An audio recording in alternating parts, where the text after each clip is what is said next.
What's up, Ada Gang? Welcome to Adapt Central, your home for everything blockchain and crypto.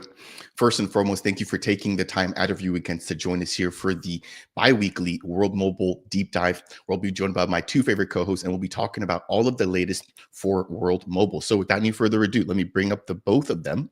We've got Rob, aka Trekpool, as well as Cal, aka Clover Notes. Welcome up, gents. How are you guys doing? You're not messing around today. He's Cal and Rob at the same time. Boom. We're getting right to it. I know, right? I had to switch it up. Yeah, it's always a pleasure to see you guys. Saturday here. I know, Cal, obviously certain things going on out there. I don't want to, jump into your personal stuff, but how are you guys doing, man? I'm doing good. So far it's been good. I'm not very happy. There's been a lot of different tragedies happening here in LA at the moment. A lot of people are suffering. A lot of friends' houses burned down. So yeah, it's been a rough few days here. So trying to keep it together, but I can't keep up my mind, off of social media. It's been crazy so far, So yeah, unfortunate times. But besides that, thank God, I'm far away from the fires, and so far I've been lucky to be far away from the fires, but it's been rough times right now. Yeah, unfortunate situation. Of course, thoughts and prayers are definitely out there with you and the entire state. Like I mentioned to you in private, I don't typically follow a lot of news, but just seeing what's been on the news as of late has just been really, really crazy.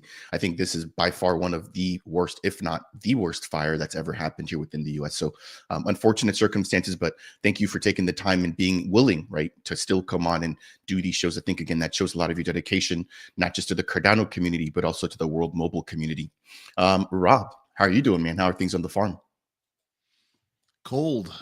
It's, January in the Midwest. So it's all right. Things are going fine. Keeping busy, and I'm just, I'm taking some time off work right now because I'm trying to make sure that everything is ready to go when they say turn on the Earth nodes. So, it's always a balance of make sure your equipment's ready, making sure that your knowledge base is ready, and you understand what systems they're going to use and how best to optimize those. So just a lot going on, but it's been good. I've had a lot of conversations recently with people in the World Mobile and the Minutes Network community, and phone calls and calls online as well. Just talk to people excited about Hex Guardians, people excited about the Earth nodes, people just wanting things to do. And between that and the spaces that we've been holding on the weekends, it's every day it's World Mobile. Every day it's the World Mobile chain. And so that's a lot of motivation, especially when, we're looking forward to what's coming here very soon. Very nicely stated. And I love how prepared you are for the mainnet launch. Obviously, the testnet is officially here. We're going to dive into that. And that's one of the biggest topic points or talking points here for today's stream. But I love how forward thinking you are in trying to get ready for when everything actually does go live. Now, before we dive into today's topics, which include a special update from Emmanuel Gratch, of course, again, the public testnet, which has just been announced, as well as the national eSIM and the US network expansion, as well as Hex Guardians. I just want to take an opportunity very quickly to just say thanks to the community here. We've got Does God Play Dice tuning in here. We've got Gianmo, hopefully I'm pronouncing that correctly. We've got K-Rose in the house, Dominic. We've got Togan, Ricardo, Oceanic Goon, who was actually on the ground in North Carolina after Hurricane Helene. Again, thank you for all your efforts there. Appreciate you. Always good to see you here. We've got Jeff, aka Delta Earth Nodes, great friend and contributor here into the World Mobile ecosystem. Jeff, always a pleasure to see you here on these Saturdays. In addition, we've got Mundo Bear, Aaron Node, Dad's Gone Crypto, 56 Hopper Road, Kristen, as always, good to see you there as well. Accelerate, and just so many others here that are tuning in here. Andre, thank you for jumping in here. It's always good to see you there as well. All right. Fareed, have you watched the Dad's Gone Crypto videos? I have not. Well, those guys are awesome. I take it back. I think it's like 2 or 3 of them, right? Yeah, they do a great job. They had Mickey on a couple months back, and they do an amazing job. I love watching Josh. their videos. They had Josh too. Yeah, that's right. They had Josh too. Yeah, I love them. Great job. So it's cool that these guys that produce such great content are actually watching this space. So hi guys. Yeah, no, I mean, this is what it's all about. Again, I think this is by far one of the things that makes Cardano different is the community. I have not seen any other crypto community as strong, and sometimes it plays to our disadvantage because we're so committed, right? But sometimes when you're sort of facing everything outside, this community by far sticks together and is able to just really go through a lot together. And so, just want to say to the Dad's Gone Crypto crew, thank you for tuning in. It's always great to see other fellow creators here. Here as well. As I mentioned, and just dive right on in. We've got the introduction out of the way. We've got quite a bit to sort of break down, but I'd love to maybe just sort of talk about, what's currently at hand, which Cal has sort of alluded to, which are some of the fires taking place within the LA or the California region. And so, if I'm not mistaken, we've got a brief update here. This is sort of in response, and this is coming straight from Emmanuel Gratch. So, Rob, I don't want to steal your thunder, but feel free to jump in here and maybe sort of share what Emmanuel's brought to your attention and what you want to go ahead and maybe share with the community here as it pertains to the situation in LA. Yeah, well, as always, I have a good relationship with Emmanuel. We talk all the time, and if we're not on the phone, we're messaging, a couple times a week for sure. And so I always open the invite up for Emmanuel and by proxy Charles Barnett as well to come on these spaces. And Emmanuel obviously has been very, very consistent being here lately, which is a huge blessing. But he said that he wasn't sure if he could make it. Then about an hour ago, he messaged said he couldn't. He's been up all night. So basically, on Thursday, Emmanuel and Charles both live right next to the Hollywood Hills, and so on Thursday, they as the fires were starting to hit that area, they left their homes and went out just to try to help out. They started bringing things to first responders and seeing if anyone needed anything. A lift. They were giving people car rides, things like that. They had to go to Reno over the weekend, and they got back yesterday. And they've been going nonstop in the area right by where they live. They've been helping people evacuate their homes. They've been bringing essentials, water, cases of water, energy bars, things like this to first responders and people who were basically on the streets, just kind of not sure what to do. They've been giving people lifts to the supermarket, helping people move around quite a bit, helping people pack up houses if they're planning on evacuating. And so, a lot of cool stuff. He said that overnight they saw somebody prowling and they realized this was a looter, so they kept eyes on him. They went and got the police, and the police came and took care of it because we're seeing people come in from out of state that are going neighborhood to neighborhood, checking abandoned houses, and then just going through and stealing everything. And so, just the fact that they're being observant, they're helping out. That just shows how committed these guys are as people, not just as World Mobile. I asked him briefly because he only had about 3 minutes to talk because he'd been up all night. He hadn't slept, and he was actually driving to the store when he called me to get some more supplies for people. Um, I said, hey, one thing that we're hearing a lot of is we're seeing that Elon is talking about they're sending Starlinks to the area. We know that you guys went and you partnered up with Starlink in North Carolina in the aftermath of Hurricane Helene.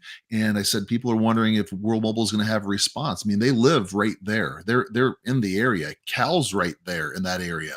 And so he says, I said, what's World Mobile doing right now, or really not doing, but what are you guys thinking about doing? Obviously, you're helping. He goes, Rob, it's premature to discuss anything that World Mobile wants to do in the area right now because right now it's a danger zone. We're just trying to help people get to safety and make sure that the first responders have what they need. And so they're just giving of themselves at the moment. People are trying to leave there, and Cal knows this very well. The other night, Cal, you texted there was an error that went out there, but everyone in LA got a thing. Hey, fire's in your area. Prepare to evacuate. And you never know when these things are going to flare up. So I think that what Manuel's saying is right now everything's burnt to the ground, and in these areas there's nothing there. It's not the time to try and go set up a network because you don't know if you're gonna have to abandon that network immediately or not. So they said that they need to assess the situation. The first priority is just to make sure that get people to safety. He said it's going to take years to rebuild, and so as things calm down, as things get under control, they're going to have some opportunities to really get in there, potentially with some air nodes, maybe do some things with Starlink again. That's my speculation. He didn't say that, but For right now, it's all, this is a danger zone. This is not a, hey, let's go and try and help rebuild this stuff and get some temporary setup, because you don't want temporary setup. You might need to just get out of there. So they're working hard. They're on the ground. They are right there. They're taking note of what's happening, and really, it's just trying to wait and see what the response needs to be before they actually do it. Yeah, thank you for that update there. Cal, you're experiencing this firsthand. What are your thoughts, if any, as it pertains to that, and what World Mobile could, potentially do to help out? Again, you're literally in that area. Yeah, so I've had a few conversations myself with Emmanuel, and also just different people that have been reaching out to me over DM just to check in on me and see how my family is doing, and how everyone around me is doing. I mean, I've had multiple friends that have lost everything in the past like few days. Houses burned to the ground, like families that have been living there all their lives, and like it's crazy. I don't think it's probably the worst fire that LA has ever gotten. And these two fires that are there's been a lot more than two fires actually, but they've been containing them. And but there's two right now going on. It's the Palisade fire and the Eaton fire, which is like probably about 15 to 20 miles from where I live, but they're both still active fires. And like Rob said, there's you can't build a network when there's a live fire going. You're gonna have to wait for them to contain it. I think I have the app. It's called what is it called again? I'm on it all day long, just checking out different areas. It's called Watch Duty. So if you download the app, you'll be able to see all the fires, and I think it's the Palisade fire. It's like 11% containment right now, and there's about 22,000 acres that are burned, and it's going. I mean, I don't want to get too political here, but our state hasn't done a very good job in cleaning the forests out and doing what must be done to contain these fires. So it's going to keep on going. It's going to keep on burning just because of how everything's situated. But it's very sad. I mean, I'm lost for words. But again, it's the World Mobile team is on the ground. They've taken the initiative. They're helping people. They're passing out supplies and providing the needed help. I'm out here also. Like I'm willing to also go out, help people as needed. And once everything has been contained, all the fires are out, then we can think about actually helping people further stay connected, because I've seen Starlink offer their help already and setting up a network out there. But like I said, it's not the time to build a network when there's active fires.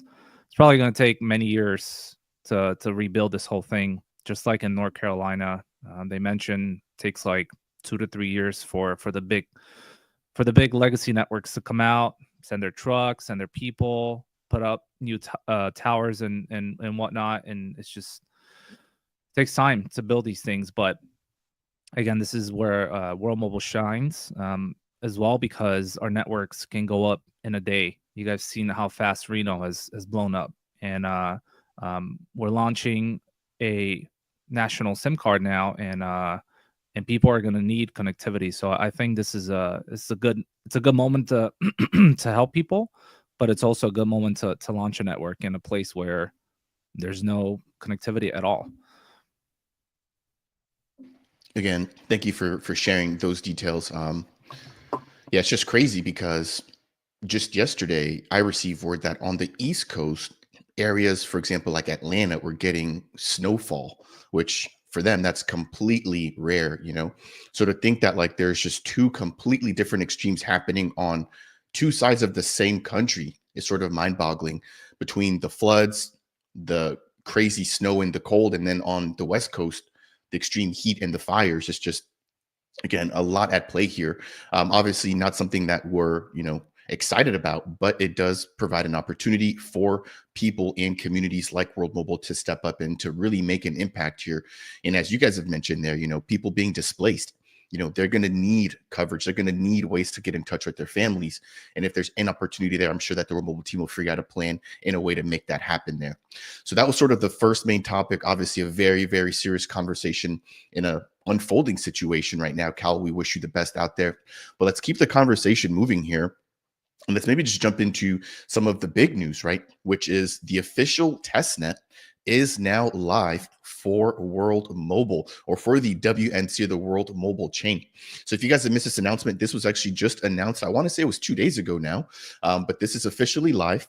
There's a couple of links that were shared with this actual post to, I believe, their Explorer, where you can actually check out the different blocks. You can check out the transactions, the amount of users, basically all of the network activity taking place on the WMC.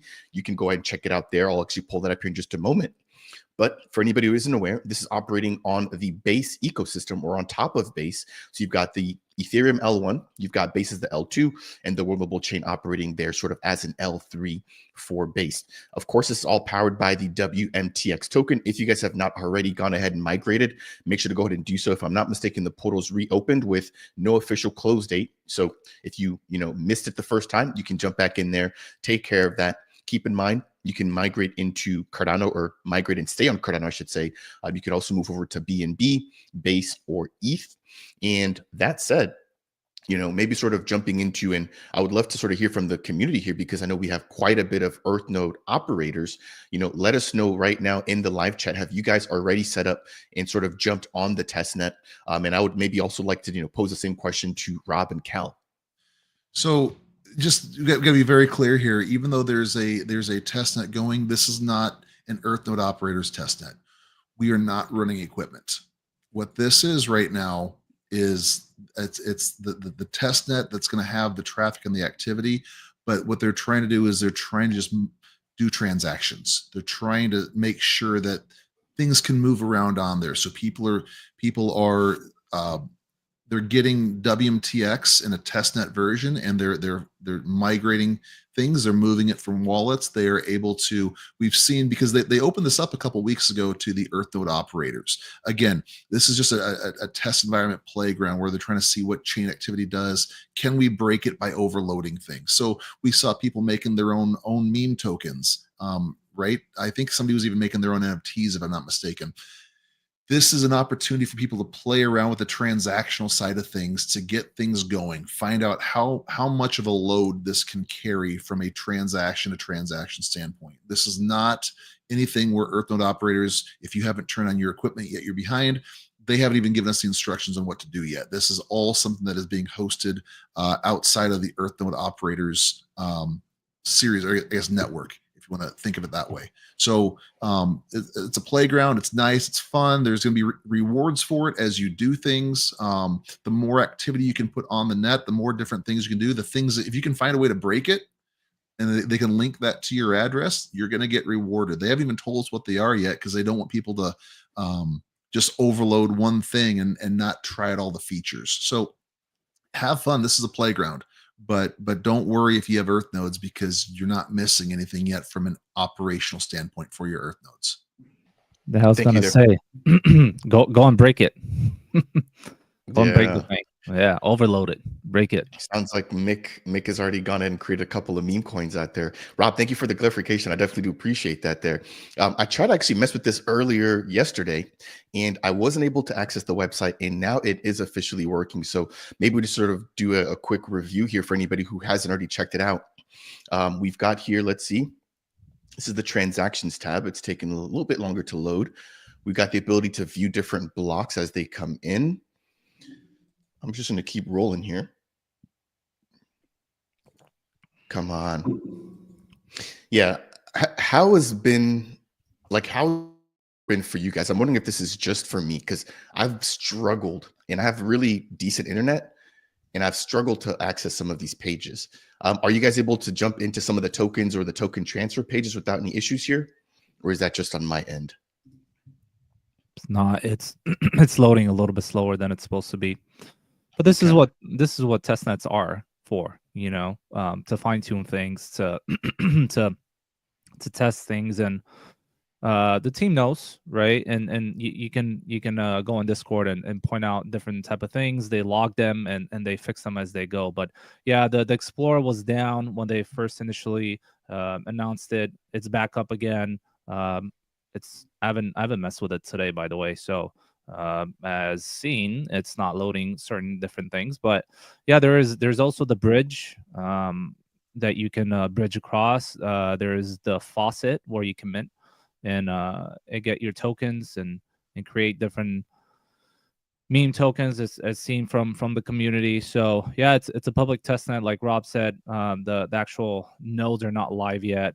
Documentation for that is not live yet. Oh, did it load for you there? It did. It finally did. Yeah, So yeah. maybe just touching on a couple of the key stats there. Average block time, impressive, 2 seconds. That's Oh yeah, very quick it's fast. compared It's to fast. Cardano's 20 seconds, right? Completed transactions looks like 10 million. Number of deployed contracts today alone, just one. Total number of blocks, over 1 million blocks. Total addresses, 192,000. And then total accounts, 560. And then the total amount of WMTX transfers so far on the testnet, sitting at 2,200. Excuse me. Total number of tokens sitting at 169. And then total transactions, 11 million. Really interesting values or numbers there. Seems like a lot of people have already jumped in here. I'll probably have to crank out another video sort of breaking down how to create tokens and, really dive into some of the specifics here. But just generally speaking, is there anything that maybe you guys would like to see that you haven't yet? And maybe like what were or are your expectations from something like the World Mobile Chain? I know the team has done a really good job already giving us information through WMT scan. Obviously, that's now sort of, been sunset. And I think that this is what's sort of going to replace it moving forward. But is there any key metrics or information like maybe you guys would like to see here as it pertains to World Mobile that maybe we don't already have, or that maybe isn't clearly available, or visible to the public here? I'm personally just looking forward to how fast this block time is going to be.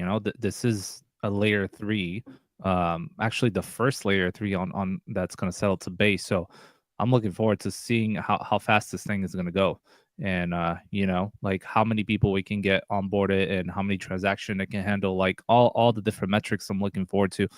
But I'm also looking forward to the grant program and how many projects are going to be launching on World Mobile Chain. They did announce it in their blog that they're going to open up a grant program, and they want everyone to apply. Everyone that's going to be building on top of the World Mobile Chain can go in now and request the grant. And I hear there's some pretty interesting projects that have been applying. There's actually one that the community found on X. I think it's called Wildfire, if I'm not mistaken. That one was good. I was talking to another project as well recently over DMs, and they just applied as well for the grant. They're called World Ads, which is also a pretty cool project. And these are just stuff that I know of. But there's things like on NFT marketplaces that are going to come up. Like I know of a person who applied for that. So there's a lot of interesting things that are going to come with this grant program, and I'm really looking forward to it. And I want to see what kind of projects apply for that. And these projects, what's cool about all that is that the Earth node operator is going to be running this thing, and they're going to be profiting from all of it. So being an Earth node operator right now looks very compelling, and the more stuff that get released on this World Mobile Chain, the more I'm sure people that are like borderline, hey, should I buy Earth node right now, are kind of shaking their heads and like, I think it's time to hit that buy button. Yeah, I tend to agree. I was just going to mention, I think I'm familiar with an alliance that could potentially be applying for the grant program. But Rob, go ahead. You wanted to say something. Well, I think this is more for the blockchain side of development. So hopefully, maybe there's a certain alliance that might be able to benefit from something World Mobile wise, but I'm not sure if this is the right avenue, because we're building more of a in-person and real world community, and these guys are building things for the blockchain. But I just wanted to point something out. There's according to YouTube right now, there's 111 people watching, and according to X, there are 239 people viewing it on X right now. So we're about 350 folks that are watching and paying attention to this. Fareed, I checked the other day that you had 18,900 subscribers on YouTube, and that's jumped up 300 people in 2 days. So if anyone that's watching right now hasn't subscribed to Fareed and the DAP Central YouTube, this is your place to go for a lot of very good blockchain information, great interviews, project highlights. So please, if you guys don't mind, click that subscribe button. It definitely helps Fareed out. And the goal here, and we've talked about this in a number of ways in the past. We all have some individual goals, but basically it all revolves around world mobile and blockchain. I want to be a full-time EarthNode operator. I would like to have some AirNode setups, including Hex Guardians. I want to be a part of this community, as well as building the alliance and building this real community. Cal has expressed the same things, where Cal is going to be full-time world mobile very soon, just because of all the things he's involved with and all that's growing. Fareed as well, with Cardano, with the stake pool. Just opened up another one because you're at near max saturation. Congratulations on all the success there, Fareed. But with the Earth node and with the opportunity for Hex Guardians and things. But Fareed every day is releasing content videos, and to see him grow like this. When we started, he was under 10,000, and in a year he's more than doubled that. And like I said, it's growing. So very important, because what happens is the more followers, the more ad content or ad income Fareed can get. He can actually leave his job and become a full-time contributor and full-time educational content creator. And the important thing is, you have to understand, none of us get paid for any of this. Fareed's the closest because he gets ad content from YouTube. And so by following Fareed, what you're doing is you're helping to better his content and further that dream of being able to do this full time. You don't even have to, it's not going to cost anything. Click that button. So you're helping out the alliance, you're helping out the world mobile community, you're helping out Fareed in his personal life just by following him. So I needed to interrupt there now, because it's always better when there's people watching than at the very end when we're doing our closing statements. So sorry to embarrass you there, Fareed, but congratulations. You're killing it. I love seeing every bit of it, and I'm very, very excited for where this is going to take you. Thank you so much, Rob. I am super, super humbled. That really does mean a lot.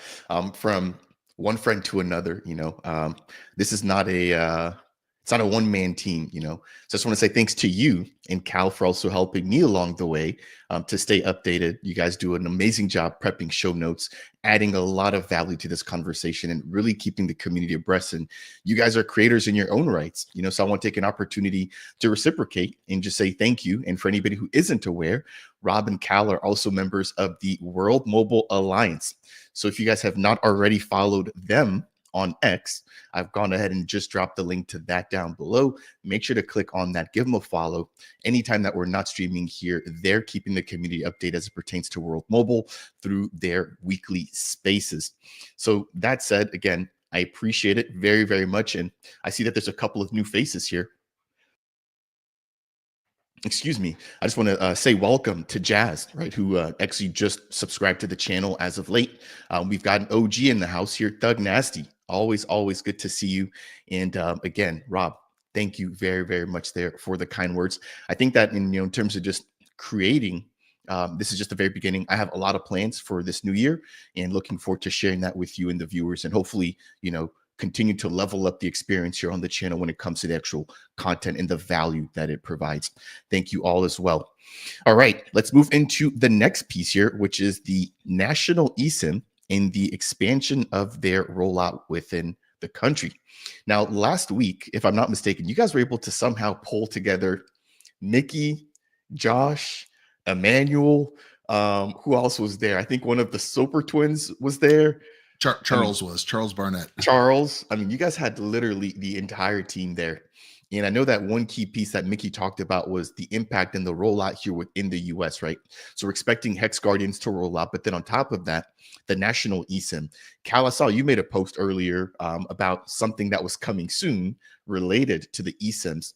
I know you've actually also used the eSIM, so maybe we sort of go to you first for this piece, but would love to sort of get your take on, number one, your recent experiences with the eSIM as you've traveled, and then sort of what your expectations are for the US rollout, which we heard Mickey say himself, Q1 should be massive here for the USA. Yeah, one of the things he said that there's going to be an MVNO that's actually interested to launch on the World Mobile Network with 20 million users. So, if you don't mind, I hate to interrupt. Do you mind Yeah. breaking down what an MVNO is for anybody who's hearing that for the first time? Yeah, for sure. So MVNO is a mobile virtual network operator. So essentially what they do is they'll go and they'll rent spectrum from one of the legacy operators, right?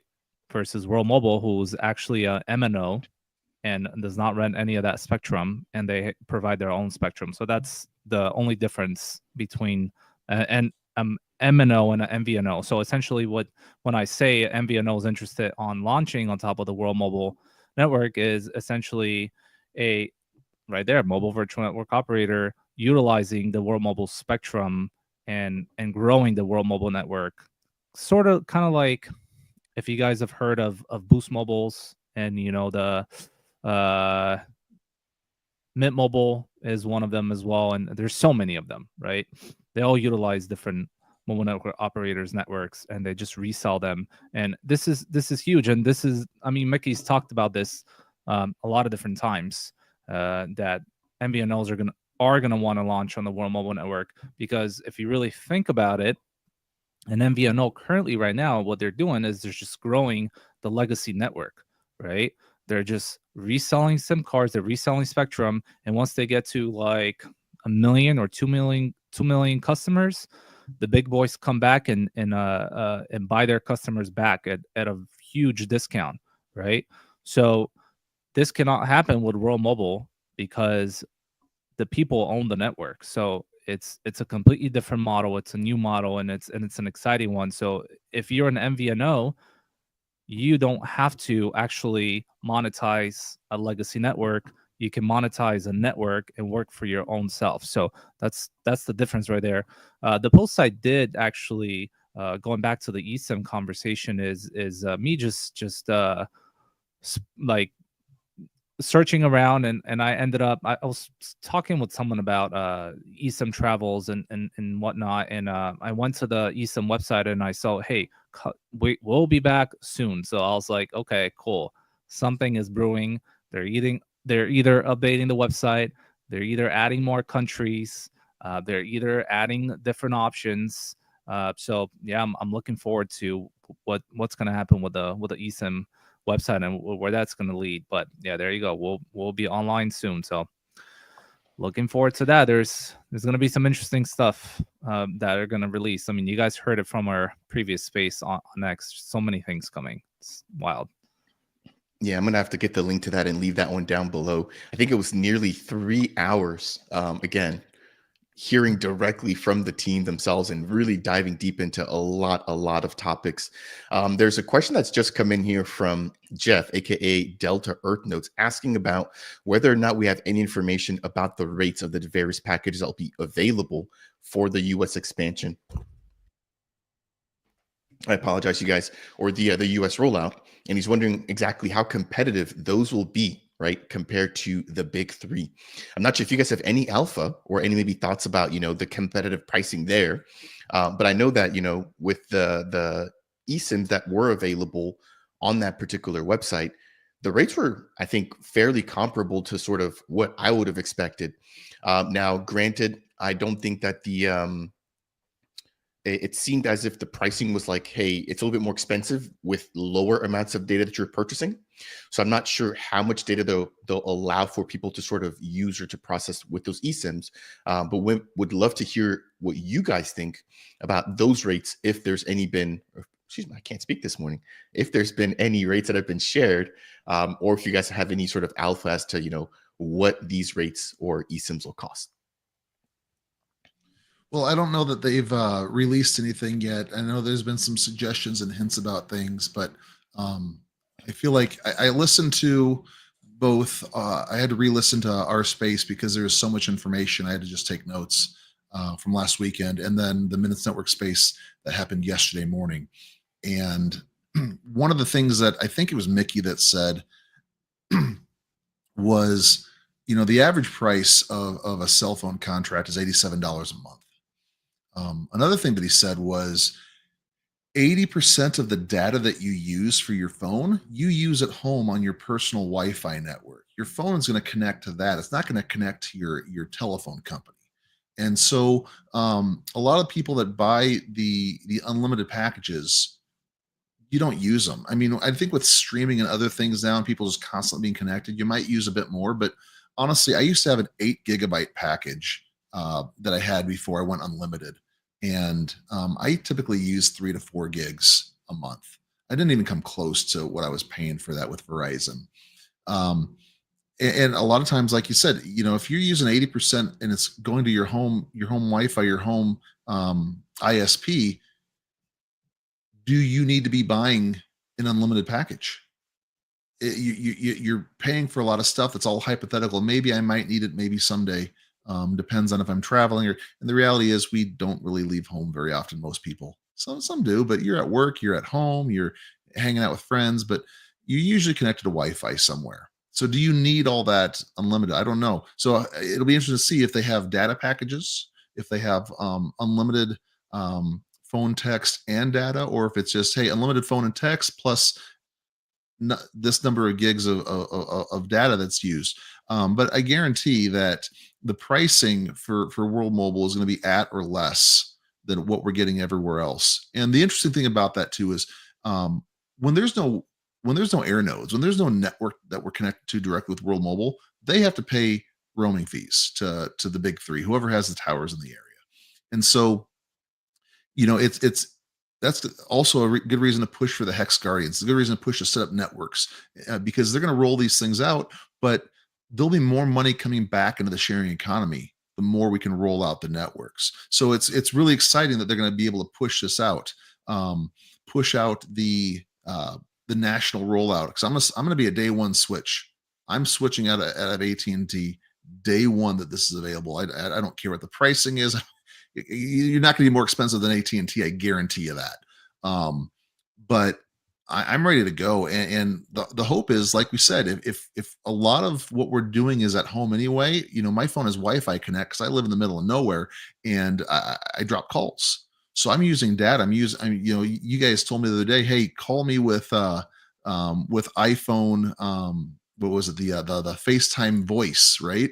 Because that uses FaceTime data. audio. Yeah, FaceTime audio. So that's not even going to AT&T at that point. I'm using my Wi-Fi, right? So why am I paying AT&T $139 a month for 2 phone lines when most of it's data anyway? So I'm ready to go with this, but I think as we start to get these networks up, right? The more we're using data, the more we're using things from like Mickey said, the less is going to go to the big three in roaming fees. More money stays with World Mobile. But the more we can get our networks up, the more we can get the air nodes up, the more we can connect to these things, then we're not paying these roaming fees. More money comes back into the sharing economy. So there's a lot of cool things that really leverage and balance each other as this grows out. But like I said, I guarantee that things are going to be cheaper than Verizon or AT&T as far as the packaging goes. Now, I want to take a step back here because I know that eSIM website was up for a little bit where we could see, different countries where you could grab a travel eSIM. Maybe this is a good question for Cal here.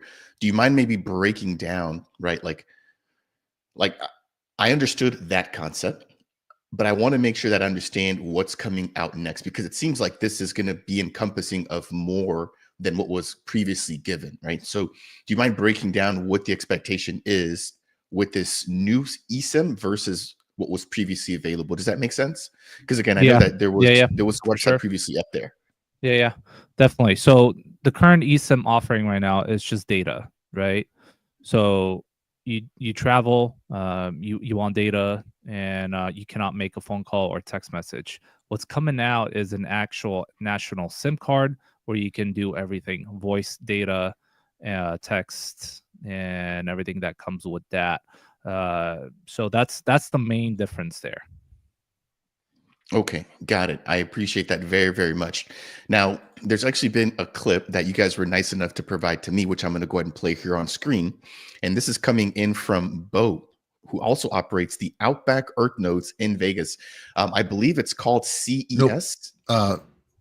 Bo is from Brisbane, Australia. He's in Ah, Vegas traveling, and he got an international eSIM, or the US eSIM, so he could travel here for this conference. got it. Got it. Thank you for the additional context there.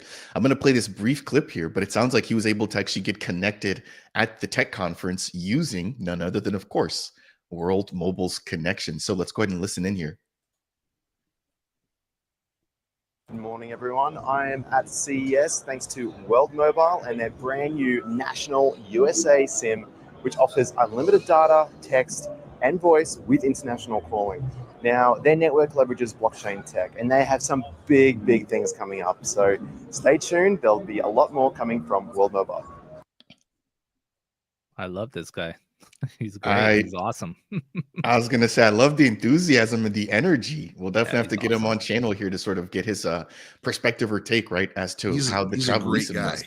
Great guy. He used to operate the Retro Cardano stake pool way back, and he shut down after running it for a couple of years. But he and Emily, they're amazing people.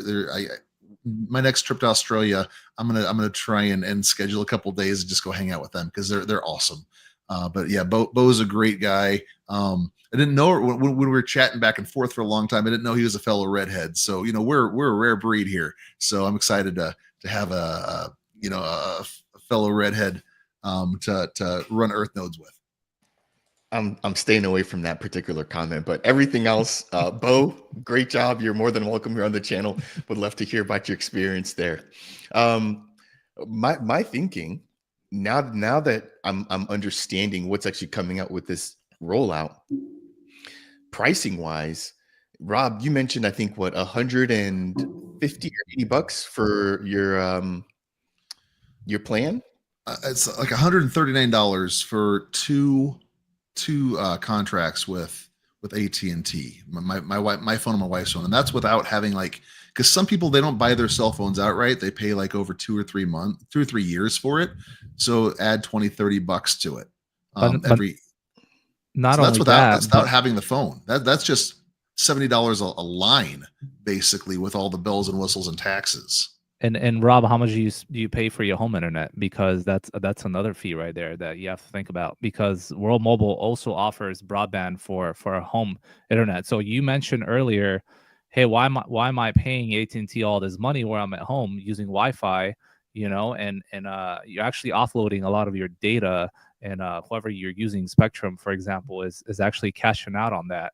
And you're not getting anything back for that. So Mickey did talk about this on our last space, and this is something maybe like a little bit of a long-term thing, but if you're a World Mobile customer, you can technically offload data on top of the World Mobile network and get paid back for it, because this is your own data, right? So you should be getting monetized back for your own data. So there's so many benefits when World Mobile launches. I'm so excited about all of it. Carry on, guys. Sorry. No, this is exactly what it's all about. I appreciate you guys always, jumping in and really leading a lot of this conversation, because this is a learning opportunity for me too. I just want to maybe pose a quick question to the audience. If you guys are willing, please, in the live chat, or if you're watching this as a part of the replay, in the comment section, let us know how much you're paying right now for your phone plan and exactly what comes with that. So I think for me, I'm grandfathered into like an AT&T unlimited plan, and it's I think right around $90 or so a month for that particular plan, which isn't too bad, but this sort of touches back on Jeff's initial question, right? Which was pertaining to the cost. And so I think in order to obviously stay competitive, World Mobile's gonna have to do some research. And I'm also gonna be interested to see if it's gonna be a flat rate or if it's gonna be a dynamic rate depending on the region that you live in, right? So again, I think there's a lot to think about here, but the fact that this team is officially gonna be going into that particular field, in addition to what they're already doing with the Earth nodes, Air nodes, and with the rollout of like the mobile broadband services within, I want to say it's Reno or the Vegas area. It seems like they're everywhere. So it doesn't matter what you need to get connected, as long as you're able to sort of get World Mobile in your area. they're going to provide all those services that you'll need in order to get up and running. But yeah, that said, any closing thoughts on this particular topic before we move into Hex Guardians? I know there's a lot to break down over there as well. All righty. If not, just want to take a quick opportunity just to remind the viewers, if you guys are enjoying today's live stream, please smash that thumbs up. If it's your first time stopping by and you want more content just like this, consider subscribing. And last but not least, if you have any questions, comments, or concerns, leave those down below. Now, I know that we discussed the Hex Guardians last week during that space. And Rob, you're extremely fired up, right? You're going to get the opportunity to have your own little Operation Air node and really be a rep and sort of the go-to person when it comes to World Mobile in your area. That said, maybe sort of just as a refresher, because as you've mentioned, there's a lot of people that are maybe tuning in for the first time. We're actually at record-breaking numbers, 121 viewers here on YouTube, and X, also record-breaking numbers. So I think it's a really good opportunity here, Rob, for maybe you to go ahead and just briefly explain or recap what are Hex Guardians and what can we expect moving forward. And then I think timeline is very important here as well. So a lot of people have looked at what they've done in Reno, and they're trying to say, hey, I'd like to bring World Mobile to my area. I'd love to be able to set up some air nodes here. I know where the dead zones are.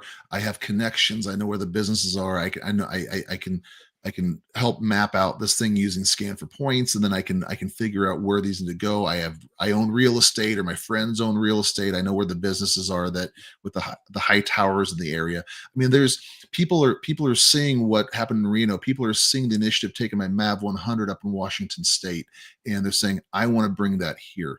And what's cool about Hex Guardians is they're basically saying, tell you what, this is all going to run under World Mobile, but you guys are going to be able to have your own franchise, just like with McDonald's. You have McDonald's corporate, right?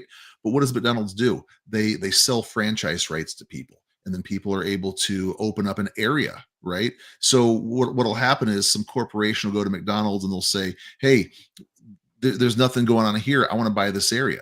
And then now they have exclusive rights to it, so that they can build their own McDonald's shops in that area. But they basically own the physical real estate rights for whatever that zone is. And World Mobile is doing the same thing. They're saying, we're going to operate nationwide in the United States, but we're not going to go and set up every single air node ourselves. We're not going to go support every air node ourselves with technical staff. What we're going to do is we're going to let people like Cal, people like Fareed, are going to be able to go and say, hey, I live in this area, or I have family in this area, and I think this is a good opportunity here because of what's going on. I was talking to a guy who says that he lives nearby an Indian Native American reservation, and there's no connectivity there, and they have to actually leave to go get good connectivity.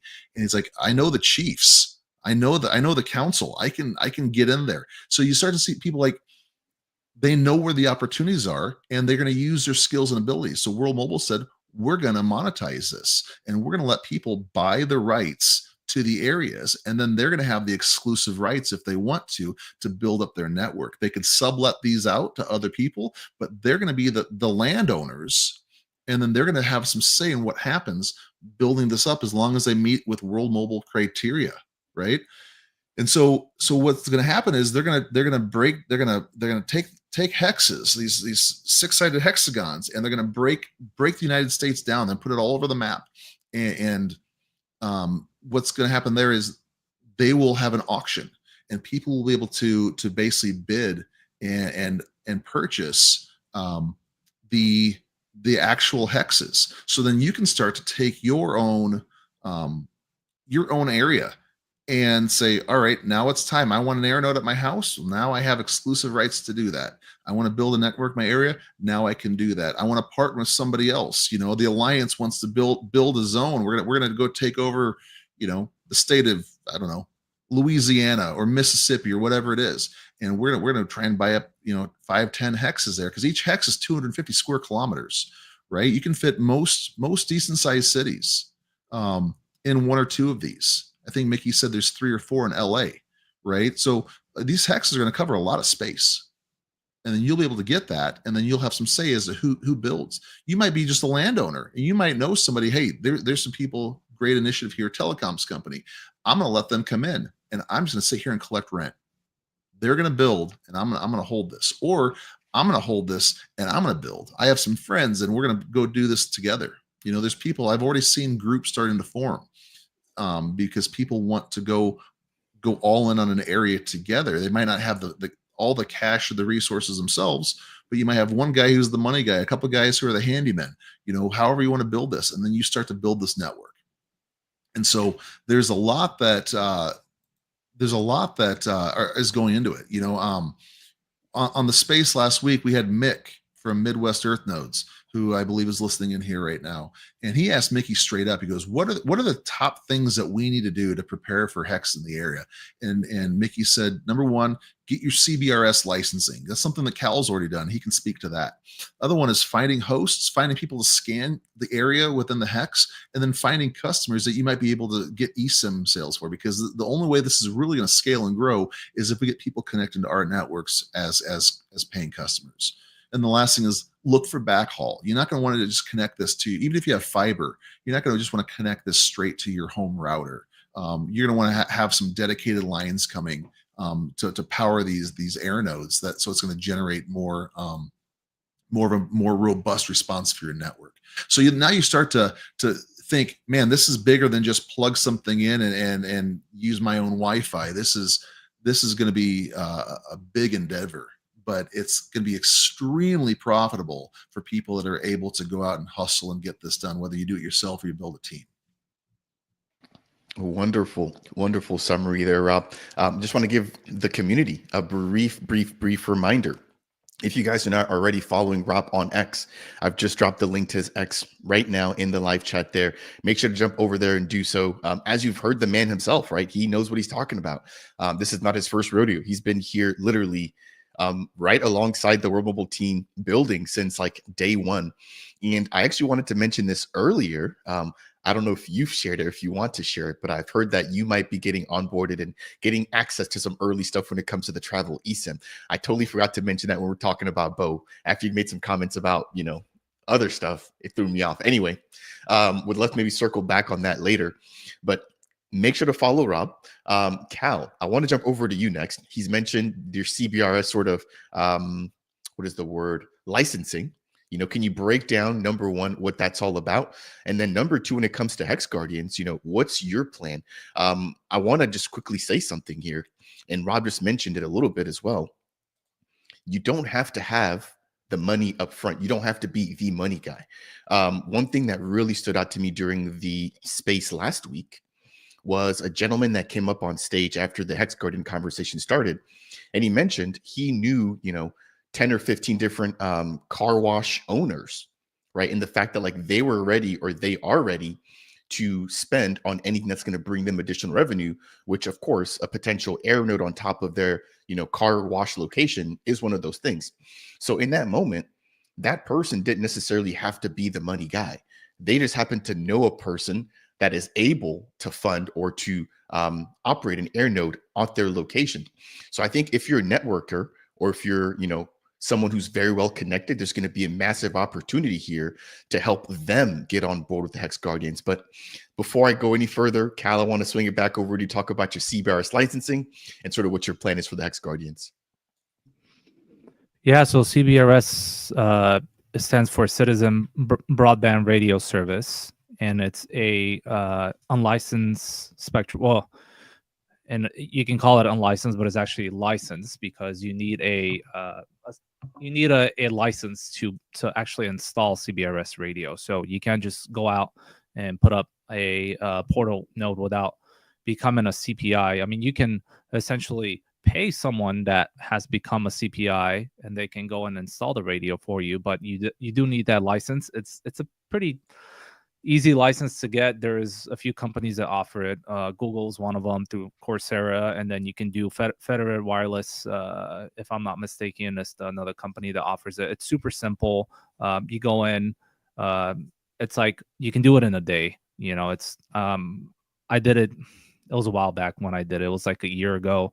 You need to renew the license actually, so you need to retake the test X amount of days, actually years after. Just because there's so much going on, they want to make sure people are using these licenses properly. So people need to retake that test. But I did it in the weekend. It's super fast. It's very easy. Anyone can look into it if they're interested in actually installing any of these air nodes moving forward in the future. But yeah, Hex Guardians, it's an interesting concept. I'm looking forward to. I'm having a lot of different conversations with people in the World Mobile community. A lot of people are reaching out to me. People that are local, people that are in close states to me, and they're asking questions. They want to be involved, which is a really good thing, right? I mean, Rob, you touched in on a few different things. What's needed as a Hex Guardian to get this off the ground, and you kind of started them backwards, I think, because you ended up with a backhaul, and I feel like backhaul is probably the most important thing for anyone to get to, right? So if you know, sorry, go ahead, Fareed. No. I was just going to say, so one thing I've come to the realization of is we use a lot of terminology that a lot of people may not understand. So again, if you don't mind maybe sort of breaking down what a backhaul system is, that'd be great. So backhaul essentially is the way you get your internet plugged into your radio, right? You need to get it from somewhere. So backhauls is like, for example, how Starlink can be a backhaul for an air node. I mean, you guys saw it in North Carolina, right? So this is the way to feed the actual data to the radio, which propagates it out to people. So that's what a backhaul is, and a ISP is your internet service provider. So getting that on, so basically when Rob was saying it's probably not a smart idea for you to like plug in your portal to your home connection, right? Because that's often spotty. I mean, you can have a dedicated business line, right? But sometimes that's not enough as well. So you want to feed it more data, and possibly looking into getting in a contract with a local ISP. I'd love to get the MAV guys, because I know they've been doing a lot of different things up in Washington. I believe they might have gotten in a contract with a local ISP providing that backhaul. So maybe they can give some lessons on people that want to start their own networks around the United States on our show. The second important thing I would say is to look for is customers, right? So if you're looking to be involved as a Hex Guardian, that should be your second thing. How do I onboard customers? How do I get them to buy our SIM cards? How do I get them to buy our plans? And we don't know how much the plans are going to cost. I mean, we've heard numbers, being discussed by the team. We know that it's going to be cheaper than what the legacy networks offer. We obviously know all the benefits that World Mobile brings with the privacy and the community and everything else that you can earn from networks. So I'm not going to go into all the benefits, but these are the things that you should be looking for. And at the end, obviously rooftops. You need rooftops for people to install infrastructure. And even though I personally think that rooftops is probably one of the easier things to find, because I haven't met one person that owns a property and doesn't want to earn from their rooftop, right? You just leave a little tiny space on your rooftop, and here you are making some profits, So these are the type of things that you need to start looking into before the Hex Guardian program gets announced. Start talking to people in your state. Start talking to people in your city. Mickey talked about starting seminars. You can do meetups around your area. Start being more active on X. Start being more active on social media, and just start, I guess, looking for like-minded people that would be willing to maybe connect with you, maybe put funds together. So it's not like a solo thing where you go in and you start freaking out and say, how do I build a network on my own? Obviously, World Mobile is going to hand you a step-by-step guide. There will be someone helping you throughout the way. There's they said that there's going to be account managers in the different zones who are going to help you. There's obviously going to be people that are a little more knowledgeable, that will take the first step, and they'll kind of lead the way and help people. But what bottom line here is, what I really like about this is like a community initiative, right? So people will get together and they will form a group, and that with that group, like, you can literally launch a network anywhere. As a matter of fact, now that I think about it, there was a recent post on X from Christian Reese, right? And I don't know, Fareed, let me send you the post. Let me see if I can find it real quick right here. I want you to pin that real quick, and I want to talk about it here. I'm going to send it to you real quick. So if you don't mind putting it on there so I can talk about it a little bit. But Christian basically said in that post that, what is the best thing about World Mobile, right? If he can do it in Reno, not just by himself, right? But with the small help of dedicated team, like what's stopping you from doing it in different states, in like New York, Miami, Florida, LA,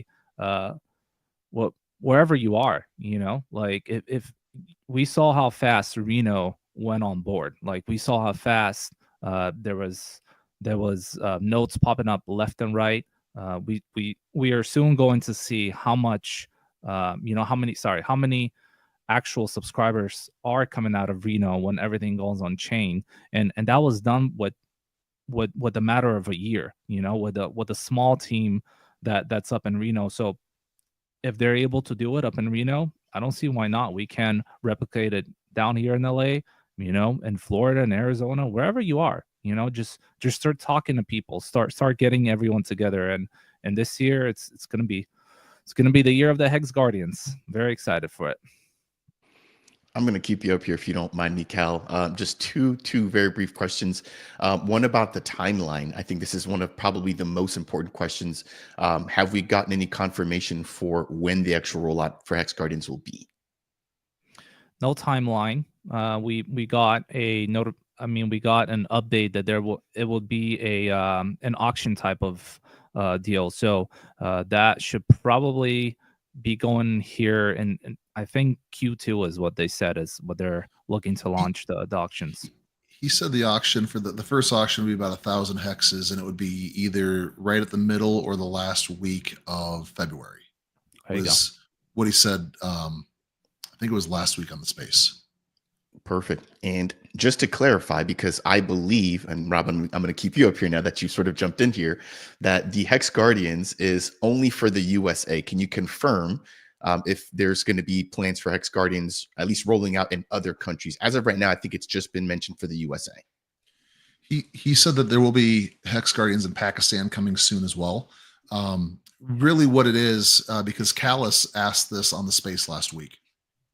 And Mickey clarified, because Callus lives in Canada, and basically he said, will there be Hex Guardians in Canada? And Mickey says, anywhere that we are licensed to operate our mobile network, we will be able to have Hex Guardianship and sell these, and people will be able to build. So it's just a matter of not even securing their own necessary license spectrum per se, because there's things where they're sharing spectrum with other companies, or they're renting rights to it as opposed to just paying roaming fees. Anywhere they're licensed to go. So we're going to see this in a lot of places. I think the way he implied, we're going to see it in the UK, because he talked about how he couldn't wait to roll out in the UK in 2025, and he can't wait to see what the awesome UK community is going to do once World Mobile is an option there. Because the way I took it, he was saying, hey, we're going to roll out and you guys are going to be able to build your own networks here. He didn't outright say it, but it was pretty heavily implied. Yeah, no, I need to go back and actually share and break down that entire space. There was a lot of information that came out of there. Cal, I want to bring you back up for one other question. This is coming in from EMS. He's basically asking about becoming a host, right? Or potentially a remote operator. You are a remote operator, if I'm not mistaken. You've actually connected with a host in is it Reno area, CB? Yeah. And would maybe love for you to just break down that process, right? For anybody who has property that wants to host an air node, how can they do that if they're maybe not too tech savvy and they want to connect with an operator? So EMS, I feel like that's a great way for you to generate additional revenue, especially if you have like short-term rentals like Airbnbs left and right. The best way to probably get this going is, first of all, I'm not sure where you're located, which state, but again, with CBRS, there's no specific license needed to launch a radio anywhere, right?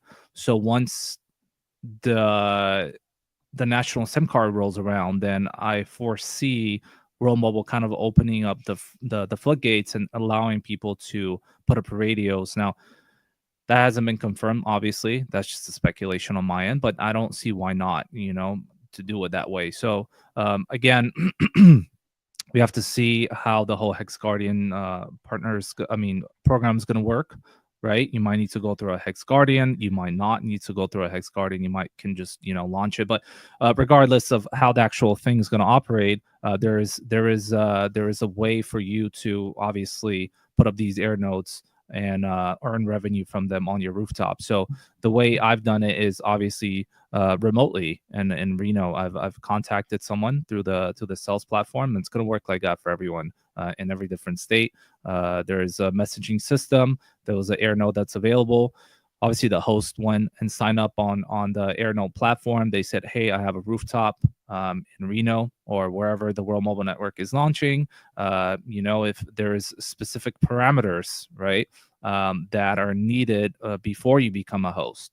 For example, if you have the correct internet connection, if World Mobile is actually launching in the area, if they have a contract with a local ISP where they can guarantee the proper backhaul for your radio, because you don't want to put up a radio with a crappy backhaul, right? So there's just a lot of different things, a lot of different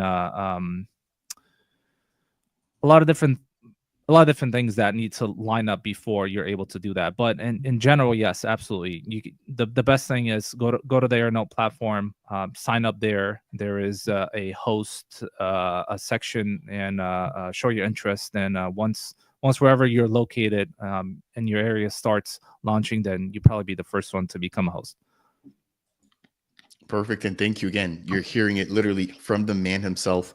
If you guys have not followed Cal on Twitter, please make sure to go ahead and do so here. I'm going to go ahead and leave the link to his X down below for anybody who hasn't seen him here before. He, just like Rob, has been here since the early days, providing a lot of excellent content and breakdown as it pertains to World Mobile, basically the ins and outs. And of course, again, he's not just saying it. He's actually a host, an operator, an Earth node operator, air node operator, you name it. He's got his hands in it somewhere. All right, ladies and gentlemen, as we get ready to wind things down, there's a couple of additional questions that have come in that I just want to quickly touch on.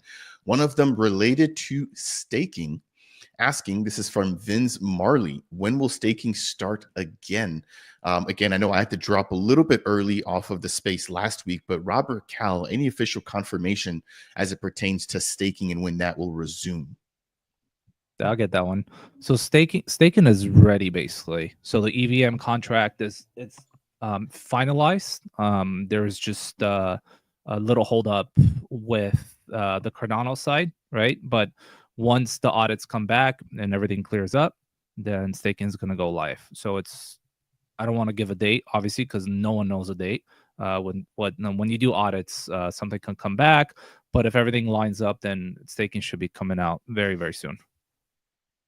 Perfect. And I think there is one more question, or did we hit them all here? I'm trying to just make sure I didn't skip over anything there.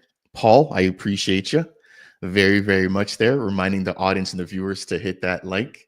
It definitely does make a difference here. Again, this is record attendance. Not only is the channel growing, but I think the interest around World Mobile continuously growing here as well. There's one last question actually that I just found. It came back in. This is from Cantonus. Hopefully I'm pronouncing that correctly. Do we know if the Hex ownership will be NFT based? I don't recall hearing anything about that, but of course, gentlemen, feel free to jump in. So it sounds like that. Go ahead. Yes. Yeah, it's going to be NFT based. Yes. Perfect. I like it. Short and sweet there. Let's see. Another one coming directly at Clover. Does Clover have any sparks? Please share high-level rewards opportunities. And to be fully transparent, Cal's been very nice to actually share his income. It's a question for Rob. Right, I'm not pointing up there. Boom, boom, boom. Rob, go ahead.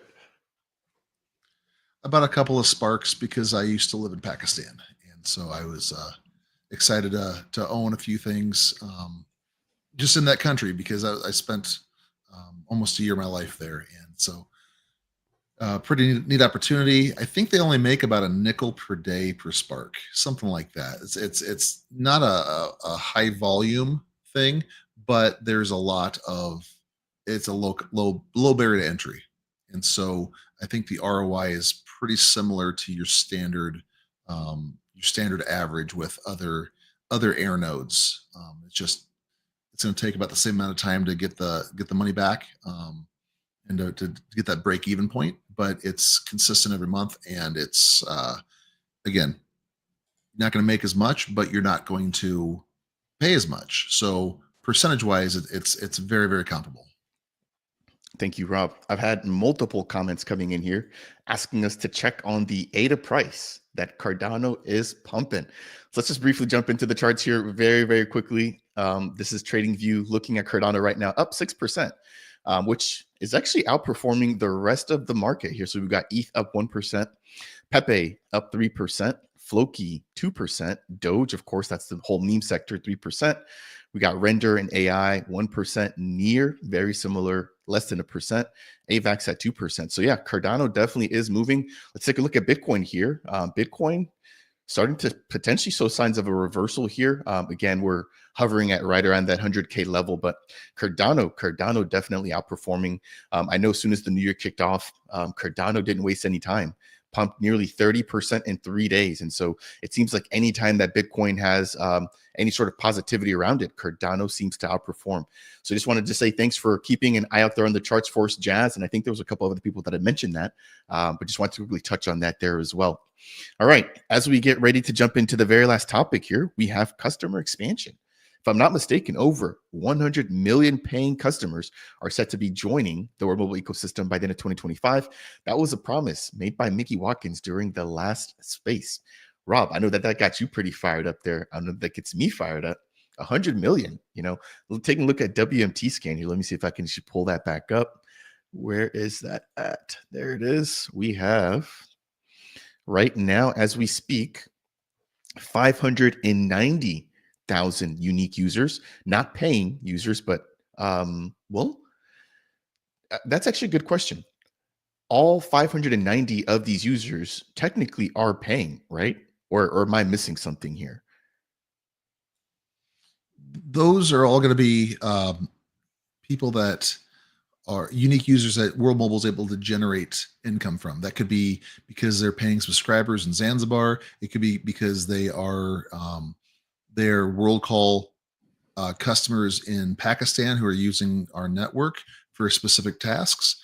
It could be people who are roaming in Reno and just hitting the towers, and there's information coming in, but it's a unique signature on the device that they're on that is connecting to one of our air nodes or apexes or somehow connected to the World Mobile network. So it's logging that unique signature.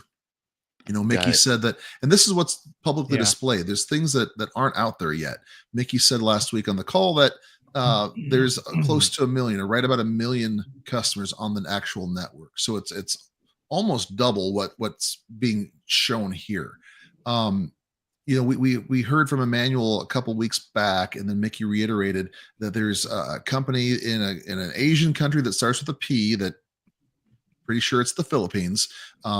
They have basically inked a deal. It's not everything has gone through yet, but they have 12 million customers.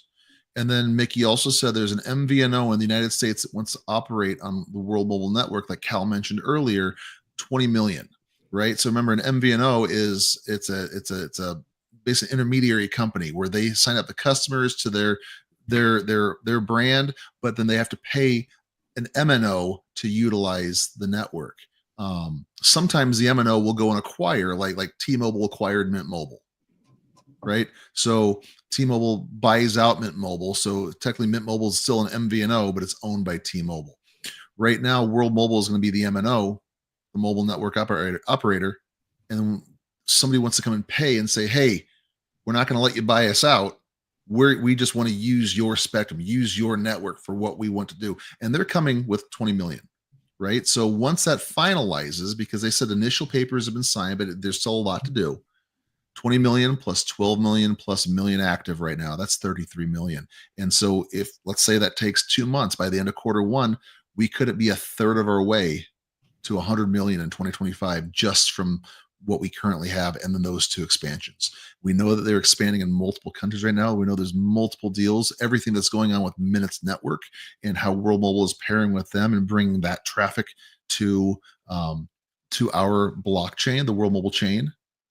This is going to get really, really big, and all that activity has to go through, and all the mobile activity is going to go through every air node that we can get set up, every Hex Guardian that we can do in the United States, every partner company, every Hex Guardian that we can do in other countries as well. All of those networks, and then on top of that, everything that gets generated and moves through is going to have to go on the Earth nodes. So the Earth nodes are going to have business, and all that money. Remember, there's going to be a percentage that's going to go straight to token buybacks to come back to the sharing economy for people who are staking their tokens, for people who are operating the Earth nodes, operating the air nodes. A big chunk of their overall income is going back into paying the sharing economy. So the bigger this gets, the closer we get to that 100 million. Just think about that. If we had 100 million paying customers on this network, and World Mobile brings in $1 per month per paying customer. Some of them are not going to be that, because some of them might just be roamings, right? Some of them might be little things where they're not making $1 a month. Others, you might be making $10, $12, $15 a month because they're a paying customer, a paying subscriber after all the fees are gone, right? Let's just say $1 per month per unique user, per subscriber, right? Just think of what that does for your sharing economy. I'm not talking about token price. I'm just talking about the revenue that's going to generate and come through the sharing economy. The air node operators, the Hex Guardians, the Earth node operators, the token holders, right? And think of the buying pressure that's going to do. There's so many different ways where you can just do napkin math and your head's going to explode. But all this being said, World Mobile is poised to become massive. And guess what? We're a part of that. And we're going to have direct influence over that. And that's exciting. And that's for everybody here who's listening. It's everyone who's invested their time and their effort and their money. I mean, we have a long ways to go. There's going to be a lot of hard work, but this is definitely a time to be motivated. Not a time to celebrate, but a time to be motivated, because we can see where we're going. Amazing napkin math. They're really, I think, giving a lot of people a taste of what could be. I love how you just broke down the 33 million there as well. Again, as a creator, I think in sort of like one way, but that's why I love the variety and the aspect, or just the different viewpoint that you guys bring. I didn't even think about things in that perspective. And so I know I mentioned this before, but I think that we're extremely early. And then, as John mentioned, not only do you have all these brand new users coming on, you've also got the buybacks happening on the open market. So I think it's only going to be a matter of time before people realize the opportunity that's here. And if you're watching this live, you're literally you're here now. Take advantage of that opportunity. Of course, do what you can, right? Don't stretch yourself, or don't over stretch yourself. But if you are able to join the sharing economy, if you're able to take advantage of, becoming a Spark Air node owner, a Titan owner, Portal owner, whatever the case is, take advantage. If you can afford an Earth node, take advantage, educate yourself, because the opportunity is literally right around the corner. As we just mentioned earlier, the WMC testnet going live, not necessarily for the Earth node operators yet, but things are finally coming together. Now, there's also been some talks, let's see here, about a big telecoms company reaching out to the World Mobile team, who's now expressed, interest in joining the WMC. I think this was broken by Charles. Either one of you maybe want to just sort of jump in and recap a little bit of that conversation as it pertains to the last space last week.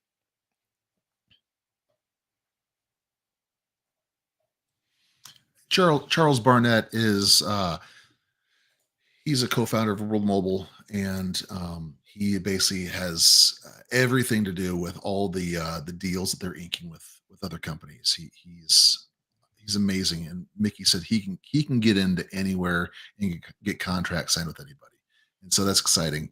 We know that World Mobile is building on the blockchain, and we have companies, or organizations like the GSMA, basically the main organization for telecoms worldwide that everyone subscribes to, everyone's a part of. they've partnered with World Mobile, and they've said that World Mobile is going to be their exclusive blockchain telecoms go-to. So we think that there's going to be a lot of exciting opportunities worldwide with telecoms companies that want to do things in the blockchain. But what Charles said was there, Mickey said that there's 2 Fortune 500 companies and another household name, major company household name that they are working on deals with right now. He said that several weeks ago. I think that was on Paul's space, Cardano with Paul, and Charles Barnett said last weekend that there's a few big telecom companies that have reached out, expressed interest in building on the World Mobile chain. So they'll probably run their own networks, but then they'll bring all their traffic for blockchain purposes to the World Mobile chain. So that's a huge opportunity. He said it's a tier 1 company plus another big corporate company that has chosen World Mobile chain. So I think he goes, once all that clears and that comes out, then there's going to be additional eyes on World Mobile from all the other companies that want to piggyback and follow that, because once that first big one comes on and is publicly announced, everyone's going to be looking into it and wanting to follow suit. So I think there's, again, a lot of opportunity here for the chain, the blockchain side of things, not even the telecoms, but to produce and to have an impact and benefit those companies, but also the more that we do on chain with the token, with the Earth nodes, and everything else goes with Web3, the better this community is going to do with the sharing economy. Very, very great points that you mentioned there. And yeah, I think the network effect is right around the corner. It's only going to take, I think, 1 or 2 companies realizing the opportunity, setting sort of the standard and providing an example for others to follow suit.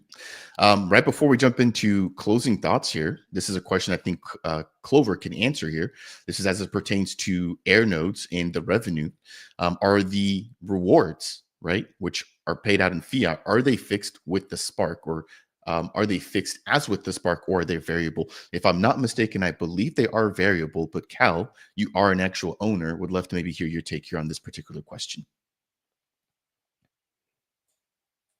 Well, they're variable as you get an Overwatch fee for operating a Titan, right? So, I mean, there's a calculator on the AirNode website, right? So you can see how many subscribers, if you're servicing them, how much you can earn from it, right? But it is obviously a variable fee because that would all depend on how many air nodes your Titan is servicing at the moment and what kind of Overwatch fee are you earning from it. But also, has been a mention before that you're not only going to be earning from the Overwatch fee on these air nodes, right, or the different other services that are providing, but you will also be able to stake to specific air nodes, right?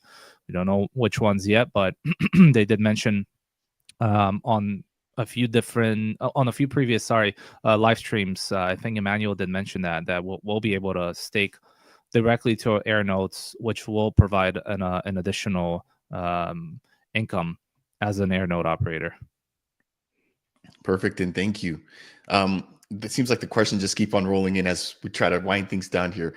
There's one more, and I want to maybe let Rob take this one. This is about potential tier 1 listings. I know that we have members here who are very close to, right, members that could potentially help out with listings at Coinbase. We've seen plenty of pictures, if I'm not mistaken, with Mickey hanging around, the team from Binance. I know you've definitely asked him the question about tier 1 listings. Rob, anything that you can maybe give us on that particular front? Of course, again, you're speaking from Rob's perspective. I just want to be clear that you're not a member from the team from World Mobile. Nope. I'm not a member of the World Mobile team. Just a big fan who's bought a lot of merch and swag over the last couple of years. We don't know. We know that they have good relationships with people at Binance, that we have great relationships with people at Coinbase. I think it's going to happen. And I think it's going to happen at the right time. Let's just say that it's going to happen at the right time. And Mickey's said this before, and I think this goes to a token as well. I mean, obviously, people in crypto have short memories. When things pump, they get excited about it. It doesn't matter. But a lot of times you put a bad taste in people's mouth, uh, you know, with a failed launch of a token. Um, it's sometimes hard to recover. It's going to take a lot more. Right now, we have the token. It's on different chains, right? But it came out as initially as a Cardano native token, and it's on Base, it's on ETH, it's on BNB, and Conflux also. It's had different iterations, but it's never sold on a major exchange. And I think the reality is it makes sense. They haven't even come out and said this. They just said, "Hey, we can't talk about this. We don't know. We these are all restricted. We can't even comment." We know that Mickey said that you only get one chance at a successful launch. He's talking about the rollout of the network, these other things. But the reality is, if you throw up a token on the big exchanges and it doesn't do anything because you're not prepared, your blockchain isn't ready, you don't have all the validators in place, not everything's ready to go. Um, there's not going to be the big incentive to do it. You roll out a major exchange listing at the same time as you roll in a national rollout for cell phones, for internet, for broadband. You make all these things happen where there's hype in the real world. There's people that are hearing about it and singing about it. You get the brand recognition, and then that all of a sudden now the token's in front of your face.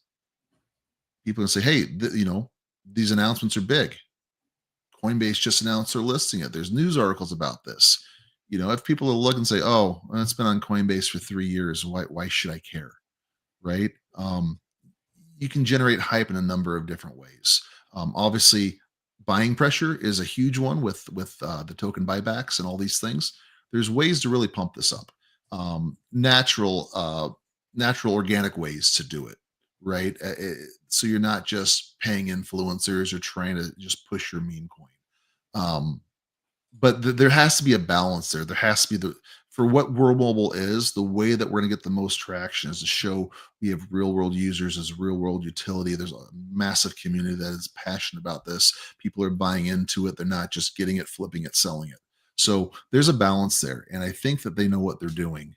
I believe they know what they're doing. I think there's a timing aspect that they are purposely trying to line up. And I think that the people who are eventually responsible for this, the Coinbase, the Binance, the Kraken, whoever it's going to be, I think that they're keenly aware too, because they want to maximize their profits. They want to bring it on when there's going to be a demand for it, so that they can get their trading volume up, they can get their fees. So again, just all these things to consider. This is just me sitting back and being watching crypto for a few years. Doesn't mean that what I'm saying is accurate or correct, but that's what makes sense to me based on what I'm seeing with the different types of ways World Mobile's rolling out. Yeah. I would not be surprised if they already have conversations and plans in the works. As you mentioned, they're just waiting for the right timing, right? AKA, in my opinion, altcoin season. It's really just as simple as that. Like when the liquidity comes around, that's when I think there's going to be a lot of announcements, a lot of euphoria, of course, in the markets, and a lot of opportunity. And it's not just for World Mobile. I think it's just for any crypto-based projects, right? I think as somebody who understands, the ebbs and flows that crypto takes, you want to be able to put out a product and be able to raise funds at the right time, but then also restrict spending, right? And watch how you sort of burn down in terms of a burn rate during the bear market. So I think everything in this space is calculated, at least if you want to make it for more than a single cycle, which of course I think World Mobile, will definitely be able to do as we get ready here for the fun part of the bull market. All right. Time for closing thoughts. Cal, aka Clover Notes, coming over to you first, and we'll let Rev Preacher Rob close us out. Close us out. Yeah, it's just want to piggyback on that previous conversation you guys were talking about. It's honestly, to me, it's like all about relationships and building bridges when it comes to these things, right? At the end of the day, it's all about exposure.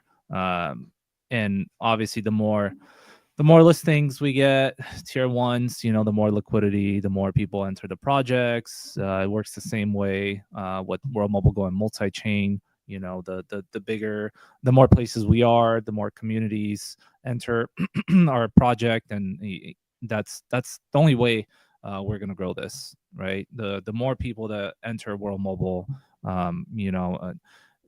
doesn't matter on what side of the project. If you're entering as a community member, if you're entering through the World Mobile chain as a builder, you know, who wants to launch on the World Mobile chain, or maybe as an MVNO who wants to profit from the World Mobile network, you know, that's what it comes down at the end of the day. Like we need the more people that join this, the bigger you know, World Mobile is going to get. So yeah, so today was a fun space. You know, we talked about so many different things. I love our last previous Alliance X space, you know, and all the different bits and little pieces we got from Mickey and the rest of the team. You know, they mentioned that they're shooting for 100 million customers.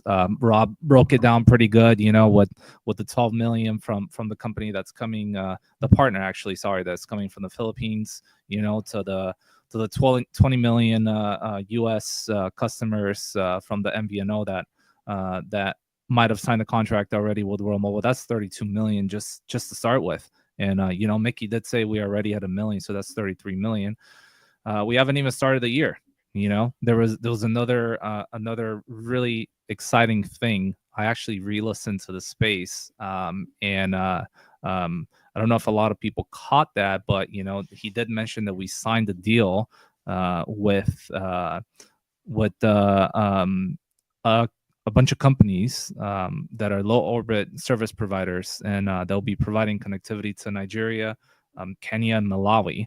I don't know if you guys caught that, but Nigeria in itself has about 2 million population. Kenya's like around 50 million population. That's 250 million potential customers that we can monetize right there. So just throwing these numbers out, and it is January, so there's a huge potential that we're actually going to be reaching out, you know, our 100 million goal that Mickey set for 2025 to the middle of 2026, actually, is what he actually said. So yeah, I mean, it's going to be an exciting year, guys. You know, and I'm looking forward to it. The Hex Guardians is what's really going to bring the community together. You know, a lot of conversations are already sparking between people. I see the excitement in the community. Our spaces have been growing. Every single space we do, more and more people join. New members join. There, you know, that I love seeing that. By the way, this is how you know this project is booming, because almost every single time we have a space, there's someone new that asks questions, and I love that, you know. So that means that people are interested in what World Mobile is doing and what they're building, and how can you not, right? I mean, World Mobile is honestly one of the very, very few projects that brings real world revenue from real users. It's not, you know, it's not magical internet money. I love that term, by the way, magical internet money. So customers literally pay for their plan, right? And it gets shared down within the sharing economy. So as soon as you realize that, you know, and as soon as people start realizing that, it clicks in their head, and they're like, okay, cool. Why are we on a like 290 or 300 position on CoinMarketCap? You know, we should be a top 30 project, you know, with 1 million customers, you know, and soon to launch in the United States with a full blown like national SIM card, and then rolling out to like 7-8 different countries right after that. Like, what are we doing? We should be in the top 50 right now. So I'm very excited. There's a lot of different things that are going to happen. The World Mobile Alliance is working very hard, you know, to make sure that we obviously provide a place where people can come and discuss these things. So I welcome everyone in the community to actually reach out to Fareed, Rob, or myself. If you ever want to jump in one of these live streams, I love talking to people. You know, I love meeting new people. You don't, if you're camera shy, just turn off that camera, come through. Let's talk about World Mobile.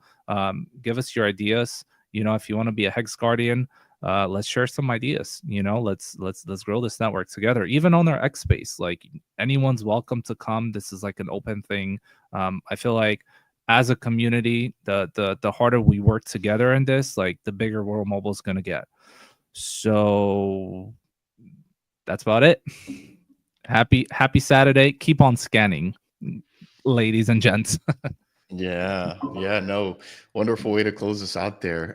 The community, again, by far the strongest, one of the most supportive. And I realize, I, as a creator, am nothing without a community, without anybody watching and tuning in. And the same goes for the Alliance, So just wanted to say how thankful and grateful we are for everybody that tunes in, week out, the guests that come up, the people that just come and just show support. It really does mean a lot here.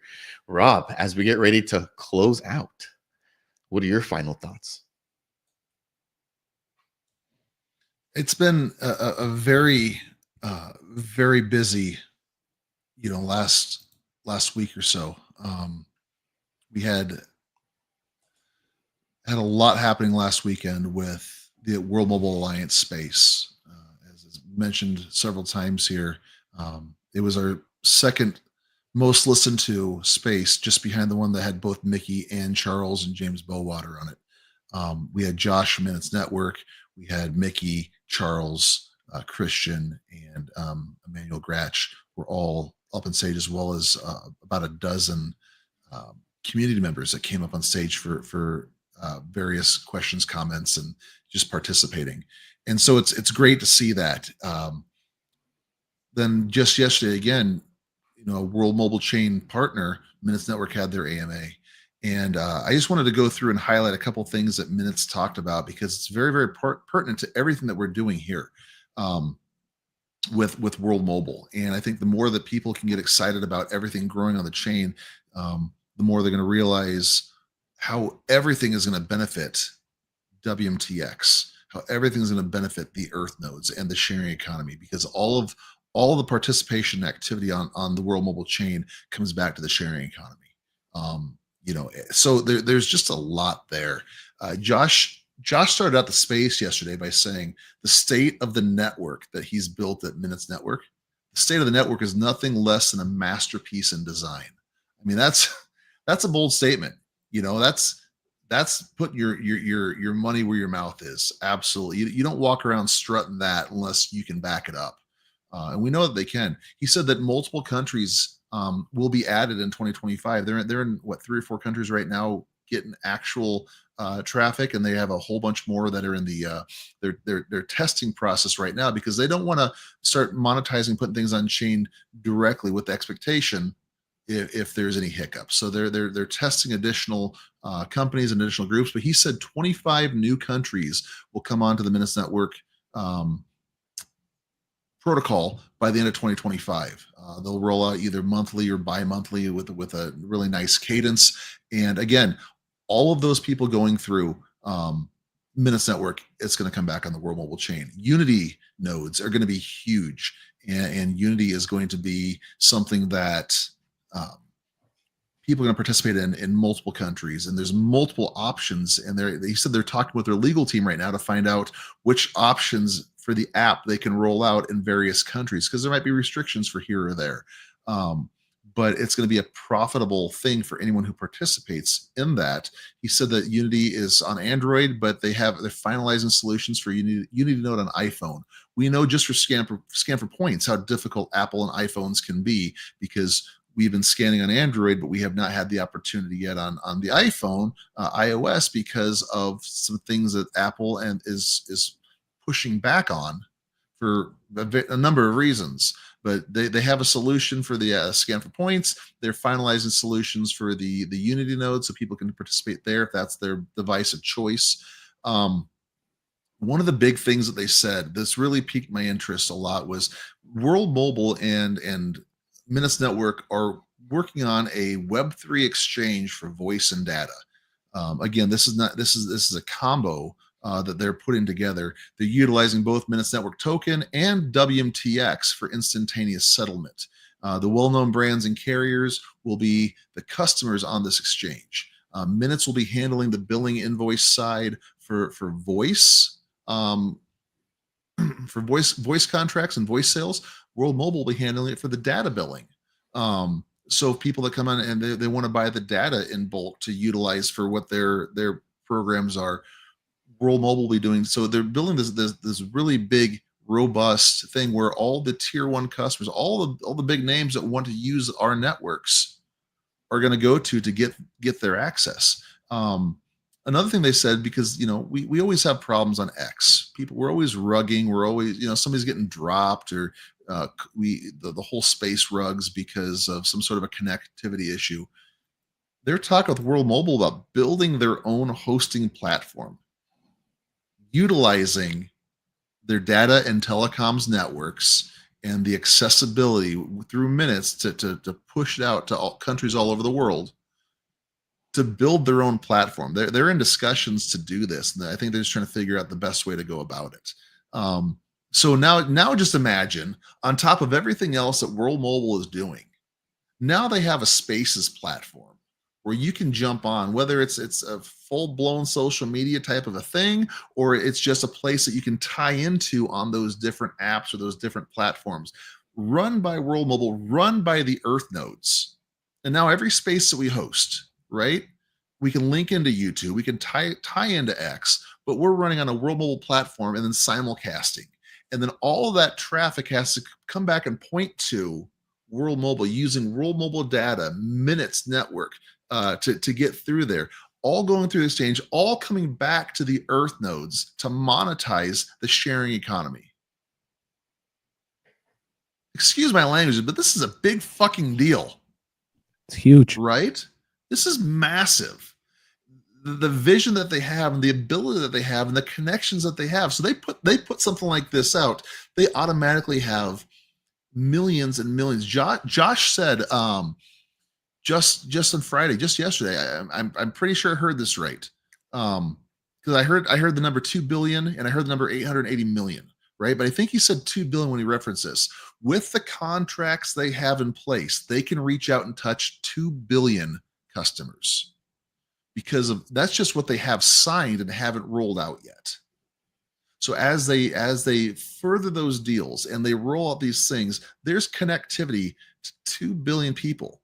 They talked about doing with Minutes Network, putting the Unity and putting that app embedded from the cell phone companies themselves, and if not the cell phone companies, then from the telecoms companies when people sell their cell phones, having our software in that.